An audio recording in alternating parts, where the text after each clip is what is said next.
We got Stephen Wonderboy Thompson back here on the program, who currently does not have a fight, but we got a lot to talk about with him. A lot of rumors going around. Stephen, first off, how are you, man? Doing great, man. Doing great. Still here in Simpsonville, South Carolina, teaching classes, training on a regular basis, and itching for a fight, man, to be honest with you. And just living life, man, having a good time. Great holidays. Christmas was good. New Year, we had a huge sleepover, all-nighter here at the school.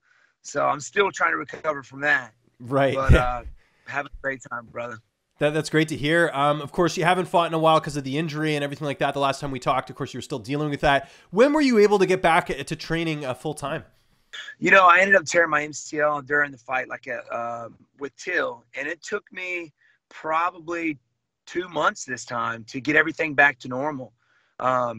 Normally, you know, an MCL tear doesn't really take that long, but I've had so many surgeries on my knees that I don't know exactly what it was. It just took a long time for the swelling to go down, so I had to be very careful in training, because when, you know, your joints and stuff start swelling up, that's when bad things can happen as well. So just had to keep the ice on it and keep the swelling down, and finally it's down and everything's back to normal. So of course I'm not getting any younger, so that's harder. That's harder to keep under control. So yeah, it took about 2 months for me to get back, you know, to normal and back in shape. So ideally, in terms of your next fight, like once you had the injury healed up, when were you looking to fight? Was it this month in January, or were you looking, you know, a little bit later? You know, it was a little bit earlier. You know, I was ready to fight in, you know, August, September. I was really trying to get that fight with Lawler, really pushing for it on social media as well. That didn't happen. I mean, I thought it was going to happen. The next thing you know, I see on social media he's fighting Askren. I tried RDA. It was a no-go. And then Ponzinibbio seemed to be pretty, you know, seemed like it was going to happen. You know, we were told that maybe January 19th that me and Ponzinibbio, this was before Christmas, so I was in shape, getting ready for it. And then next thing you know, he says he's not going to fight. So I'm just wanting to fight somebody, you know, preferably somebody, you know, in the top 5. But everybody, it's such a crazy thing that's happening in the welterweight division right now, you know, with the Tire and Usman and Colby Covington. And so, you know, I thought that I wasn't going to be able to fight here pretty soon until this past weekend. Right, because of the Anthony Pettis call. I mean, you must have been surprised to hear that, because Pettis has fought as low as 45, and now he wants to fight at 170. Yeah, man, it was. I'm like, why is this guy calling me out? You know, it just doesn't make sense. Like, you know, he fought at 145. He's got a name, yes. He fought at 155. You know, fought Tony Ferguson, lost to Tony Ferguson not too long ago. And then, yeah, next thing you know, I was actually on a plane to Denver getting ready to do some snowboarding out there. And then I land on the plane. I look at my phone. My phone's blowing up, you know, with fans and stuff telling me to fight Anthony Pettis. So, you know, I'm just looking for a fight. This fight may or may not happen. I'm not sure yet, but I just want to step out of the octagon, man. Octagon again. So I think, you know, fans have been getting back with me, say, hey man, we want to see you fight. We miss you. And, you know, so hopefully this thing will happen. I think, you know, he's a great striker. I think it's something the fans want to see, but I don't think it's going to be something that, you know, Pettis is going to like, you know. I mean, he is a 155er. I just think I'm going to go out there and crush him. So. How would a fight between you and Pettis go if you were to fight right now? How do you think it would go? You know what? I think I'd finish him in the first round, to be honest with you. I really do. I think I'd go out there, put it on him. I think it's going to be a first-round finish. But you know, I always prepare for the best Anthony Pettis, for the hardest five-minute rounds. Because if I do fight a man, hopefully it's going to be a main event on a fight night or something. You know, I always prepare for the hardest five-minute rounds, no matter who it is.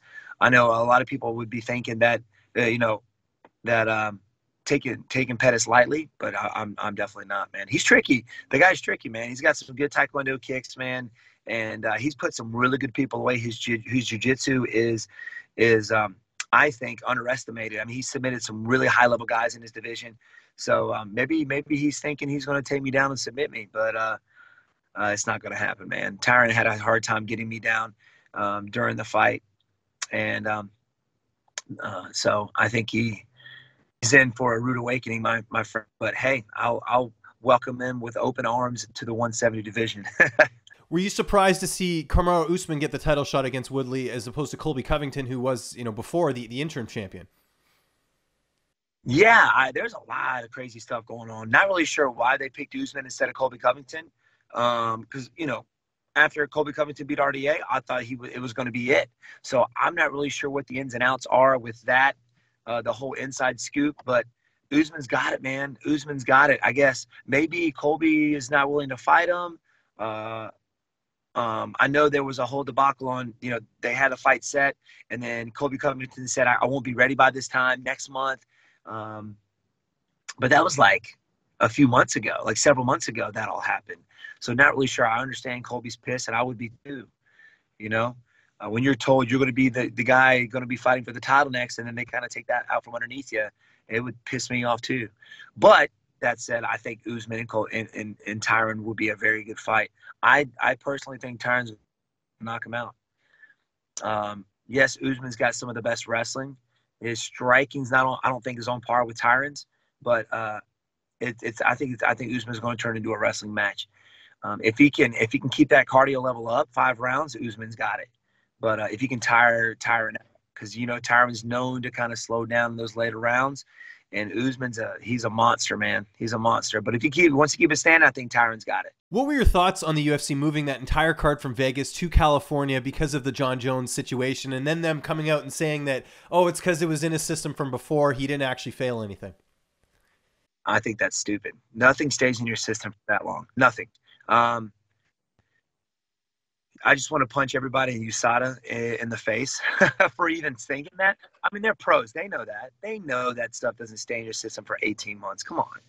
And then to move it a week, they lost a lot of fans. I think a lot of fans. They lost a lot. Of course, I know there's a lot of fighters, including myself, that didn't agree with it. So I didn't even buy the fight. I found out on social media what happened and people talking about it. Just because of what the UFC and USADA, that whole move, I thought it was kind of crap, just not. I mean, yeah, there were other fighters on the card that could have been main event, but just to move the whole thing just for John Jones, literally that's what they did. They moved the whole card specifically, for John Jones, and I find it very hard to support somebody like that, even though he's a great fighter and a great athlete, and he could defeat anybody in that division even if he wasn't on the sauce. He could do it. So I don't even know why he thinks he's got to do that kind of stuff. So, yeah, man, I thought it was poor on their part. I think they lost a lot of fans as well. Speaking of the UFC, is this the year we're going to see 2 of your teammates in the UFC, John Sweeney and Carl Reed? I think they're getting pretty close at this point. You know it, man. I mean, John Sweeney's got a fight coming up. Got a title fight, pro coming up. My buddy Carl Reed.